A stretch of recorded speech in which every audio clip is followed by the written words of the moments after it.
Good morning, everyone. Good morning. It is Wednesday. It is the 4th day of November here in the heart of the Arkansas Delta. Good morning, everyone. So glad that you've got a chance to slow down and kind of hang out with me for just a few minutes.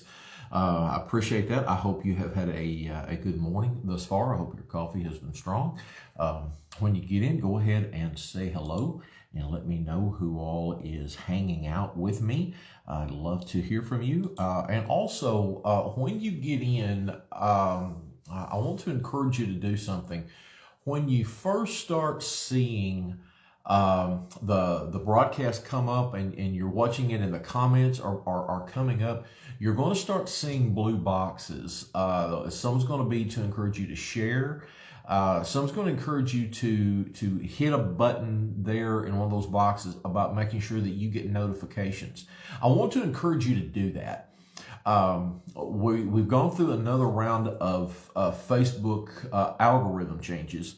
And so we're going to have to go back and to let Facebook know we want notified. So if you will, go ahead and when you see that come up there, go ahead and hit that button that you want to receive notifications. Okay, that would be very, very good if you would do that. That will help you get notified when we are all on the air and all of that good stuff. Let me see here. Oh, I got to turn that volume down right quick. And I would also encourage you to share. Man, we got all kinds of folks rolling through this morning. Hey, Coach Bailey, good morning, my brother. How are you this morning, sir? I've not seen you, and it seems like so long. I do hope you are doing well. I hope you and your family are staying safe. So good to hear from you. There's Miss Mary Ellen Gray. Oh my goodness, man, we just got all kinds of folks that are rolling through this morning, and I so appreciate each of you here. I'm trying to get shared myself. I'm going to send it over to my personal page, and I would encourage you to do the same thing. Hey, let's share it out with your friends, share it with your family. We're going to be wrapping up, or not wrapping up, but we're going to be diving deeper into the 16th chapter of 1 Corinthians this morning, and would love to get you to hang out with me, and we'll read through that in just a minute. As soon as I can hit that share button just a couple of more times. There's Greg McDougall. Good morning, Greg. Glad you are hanging out with me. Hope all is well. I believe you're probably in Tennessee. Good morning. I hope you are staying well over there. Let's see who else is here. There's our Allen family from Mariana. Good morning. Glad you're here. Lester, 56 is sunny in Smyrna, Tennessee. That's what I'm talking about. Man, it is a gorgeous day here. I know we're already in the 50s. I was talking to Miss Denise this morning how the temperature is just already definitely changed. So I'm hoping to actually get out and do some last bit of season work in my yard this weekend, because I know it is supposed to do that. Coach Bailey says he is doing good, and I love to hear that, Coach. So good. So good to do that. There's Mary Weddington. Good morning. Oh, man, yeah, we got all kinds of sweet folks that's out here. When you get in, say howdy. Let me know who all is hanging out. Hit that share button and all of that good stuff. Hey, do you know your memory verse for the week? Do you know your memory verse? It's Hebrews 11:1. Now, faith is the substance of things hoped for, the evidence of things unseen. That is our memory verse for the week. I hope that you have wrote that out. I hope that you are doing your due diligence and try to commit that to memory, because I promise you there's going to come a time in your future that you're going to need to know that verse, and you're not going to have time to look it up, and you're just going to need to recall it just like that. And so I just understand that faith is the substance of things hoped for, but it is the evidence of things that is not seen. That's Hebrews 11:1. Good morning, Jesse. Good morning. Good morning. Glad to see you up and about, Miss Lady. Glad you were here. All right. Hey, let's see here. Today. What are we doing tonight? Tonight, 6:30. It is Wednesday night live, 6:30 online or on campus. We'd really like to get you out to come out to the campus tonight. We're going to be continuing in our study on the 12 disciples. That's tonight. Lord willing, we're going to be taking a look at Philip. and that character. And so that is at 6:30 tonight. If you are just not comfortable driving after dark, just still don't want to get out of the house, we'll be broadcasting live right here, and you can definitely join us. Tomorrow morning after our morning chat, then Lord willing, Miss Pat will be here as she begins a brand new study on being joyful. It's a Warren Wiersbe study that is going to be based out of the book of Philippians. And so I'm really, really looking forward to it. That is tomorrow. And then I think we're rolling pretty smooth into Sunday as we continue our 30 days of Thanksgiving. Have you taken the time to write out your 30 days of Thanksgiving thus far this month? Today is day 4. Write it out. Write out what you're thankful for or who you're thankful for. Be specific. And then write out why you're thankful for it. Hey, good morning, Lisa Blake. Good morning. So glad you're back with me this morning. Write it out. And then I'm going to encourage you to put it on your social media. Put it out on Facebook. Let everybody know what you're thankful for, and just share that each day this month of November, 30 days of Thanksgiving. And I just want to also encourage you to hashtag it. Hashtag 30 days of Thanksgiving, and then hashtag Ridgewood Baptist. That way we can kind of do some searching, and that way we can start looking and seeing what everybody has listed, and we can just praise the Lord for that. And the thing that I think is going to be real cool is that this will go into your Facebook memories, and next year at this time it will pull up your memories, and it will just be a sweet recall as to what you had shared. So today is day 4. If you have not done it thus far, it's okay. You can go ahead and get picked up right now and just roll on in. Today is day 4, but be specific and no duplicates, okay? Be specific and no duplicates. There's Denny. Good morning, Denny. Good morning. Okay, I think that's all of us. I think that's what's rolling through.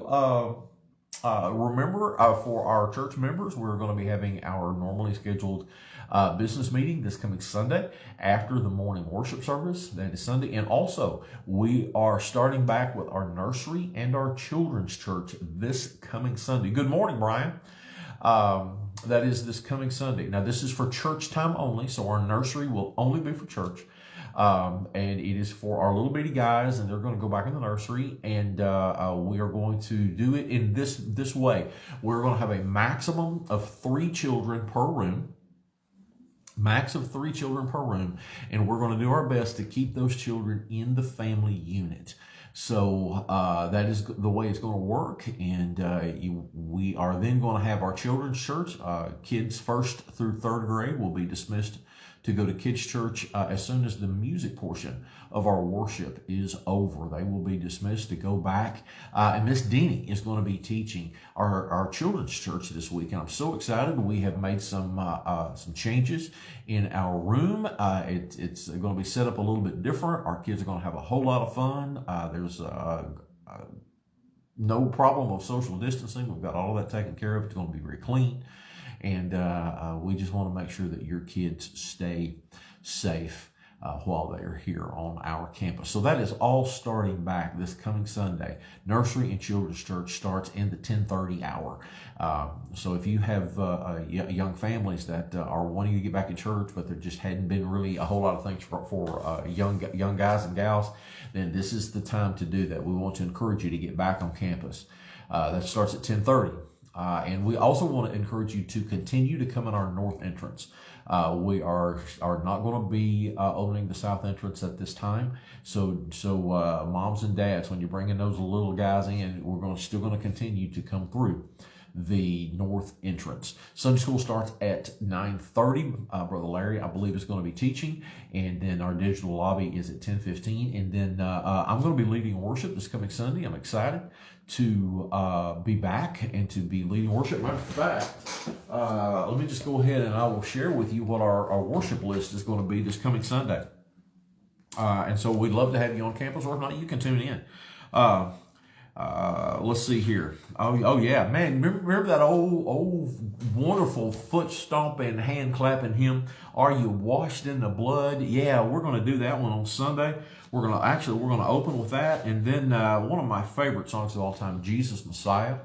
We're going to do "Jesus Messiah." Then we're going to do. It's a song that Chris Tomlin put out back a couple of years ago. It's called "At the Cross, Love Ran Red." Just a powerful worship song. So that's going to be on our set list. And then just as I am, I come broken. And that's just all going to be part of our worship set this coming Sunday. So be a prayer for me as I lead that. And also, I'll be preaching right after that. And Miss Margaret and Miss Deanna is going to be singing with me. And so I am very excited about worship this coming Sunday. And following that, we're going to be continuing in our 30 Days of Thanksgiving message series, Things I'm Thankful For. Last week was faith. This coming week is going to be another very powerful topic that we talk about. All right, hey, 1 Corinthians chapter 16. And we're going to roll on through, and we're going to start at verse number 5. Paul is in the wrap-up stages, if you will, to this letter to Corinth. Some interesting things that he brings out here. Okay? Interesting thing. Paul writes this. Now I will come to you when I pass through Macedonia, for I am passing through Macedonia. In other words, folks, I'm on my way. I'm coming to you. It's kind of like you've gone to Jonesboro, and you're headed back home, and you get about Cherry Valley, and you just, you let somebody know, hey, I'm passing through Cherry Valley, I'm on my way. It's kind of the same thing. He was on his way to Corinth after he passed through Macedonia, and that's exactly what he was doing right then. And it may be that I will remain or even spend the winter with you, that you may send me on my journey wherever I go. In other words, he's not real sure. He's wanting to stay there, but he's just not real sure that that's going to be able to take place.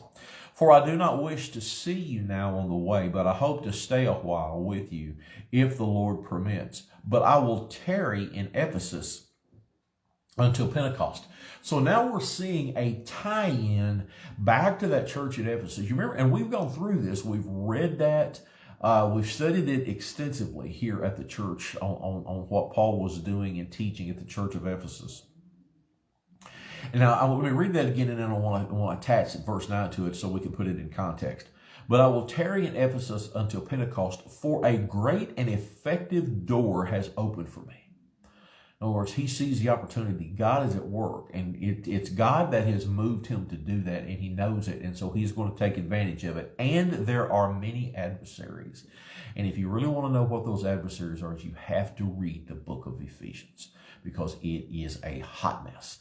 I mean, dumpster fire is probably more apt description of what the town of Ephesus was. He knows that there are adversaries, but he knows that God has opened a great and effective door. Verse 10, and if Timothy comes, see that he may be with you without fear, for he does the work of the Lord as I also do. Therefore let no one despise him, but send him on his journey in peace, that he may come to me, for I am waiting for him with the brethren. Now concerning our brother Apollos, I strongly urged him to come to you with the brethren, but he was quite unwilling to come at this time. However, he will come when he has a convenient time. This is a very interesting verse. Now, if you were just to read this at surface level, you would think that Apollos was really kind of being a stick in the mud, and that he just didn't want to cooperate with Paul. He didn't want to go right then. He was kind of throwing a little temper tantrum. Here's the thing. How many times has someone asked you to do something or to go somewhere, in ministry based, specifically, but you just didn't feel led to go? How many times have you had that? But then a week or two later, God made it very clear that that's exactly what you should do. You see, here's the thing. We don't do what man wants us to do. We do what God calls us to do. And so at the point that Paul is writing this, and that Paul was encouraging Apollos to do something, Apollos just didn't feel the peace with God. He did not feel that's what God was doing, but he did at a later time. And so we don't do what man calls us to do. We do what God calls us to do. And that's a big difference. It's never been about pleasing man. Never. It's all about pleasing God. And so, is your focus today about pleasing man? Or is it about pleasing God? Let me read that again. And now then that we've kind of talked about that, let's now process this through that lens. Now concerning our brother Apollos, I strongly urged him to come to you with the brethren, but he was quite unwilling to come at this time. However, he will come when he has a convenient time. I love that. I love that. Apollos was listening to God, loved Paul, but he was listening and making sure that he followed God's direction. Verse 13. This is a great memory verse that we need to have. Watch, stand fast in the faith, be brave, be strong. Wow. Watch, stand fast in the faith, be brave, be strong. Let all that you do be done with love. I urge you, brethren, you know the household of Stephanas, that it is the first fruits of Achaia, and that they have devoted themselves to the ministry of the saints. Boy, we see God at work right there in that family, don't we? Powerful, powerful stuff. Verse 16. That you also submit to such and to everyone who works and labors with us. I am glad about the coming of Stephanas, Fortunatus, and Achaicus, for what was lacking on your part, they supplied. In other words, God knows your needs and he will fulfill your needs. Have you ever been to the point to where you felt inadequate? That you couldn't quite do this or you couldn't do that, but yet you were gifted to do this or to do that. But still, by not being able to accomplish something, we feel inadequate. Let me understand something. Now, let me share this with you, and I have learned to understand this. I can't do everything. I don't know how to do a lot of things. And I'll be the first to admit it. I know just enough to put gas in a car and to drive a car. I know nothing about the engine at all. I was never taught that. And to be quite honest with you, I'm not sure that I could comprehend it. But there are some guys that can take a car apart and put it back together again blindfolded. They are that gifted. There are some guys that can do anything with their hands. They can build things with wood or with metal. They can see things in their mind and they can craft it. I can't draw a straight line with a ruler. It's impossible. When I grab a hammer or a screwdriver, I break things. I'm inadequate. I can't do that. But there are some things that I can do extremely good that others cannot. And so you are who you are, why you are, for the purpose of God. In other words, God has designed you and he's designed me for a specific person. And that is to be the person you are with the gifts you are, with the talents that you have, and with the personality that you have to accomplish a task in God's kingdom that someone else cannot. In other words, what you can do, I cannot. What I can do, you cannot. And so together we form a perfect body. Together we are the body. That's why it's so important that we listen to the words of Scripture that says that we are many members, but we are one body. Don't ever feel inadequate. Surround yourself with people who put this together. That's why it's so vital that churches work in complete unity, in a oneness of spirit. Because we have to understand that as a church, and I'll just talk about Ridgewood here, that as Ridgewood, that there are some people that can do things that just baffle my mind on a daily basis that I never could. But together, we come together and we are one whole. So understand your giftings, understand your talents, and put them to work for the kingdom.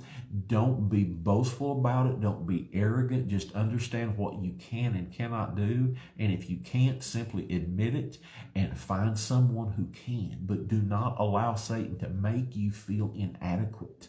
Never, ever, ever let Satan win this victory, because you are not inadequate. You are not. You are perfect the way God created you. If he wanted you to be able to do a certain task, and right now you can't, then he would have given you that ability. So please understand that. You are not a failure at all. Never, ever, ever. You are not about a failure. I'm so glad about the coming of Stephanas, Fortunatus, and Achaicus, for what was lacking on your part, they supplied. Man, what a powerful verse. For they refreshed my spirit in yours. Therefore, acknowledge such men. Guys, surround yourself with people that can cover your weaknesses, and allow others to surround themselves with you for your strengths. That's the church. For we are many members, but we are one body. Powerful words coming out of 1 Corinthians today. Tomorrow we are going to wrap up the book. And then, let's see, tomorrow is Thursday. And then on Friday morning, we start the book of 2 Corinthians. That is all taking place this week. Hey, tonight, 6:30. Make sure that you are on campus or online as we dive into the study of the 12 disciples. Then tomorrow at 10 o'clock, Miss Pat. And then we're rolling right on into Sunday. If you get a chance today, tell somebody about Jesus, all right? We'll talk soon. Bye-bye.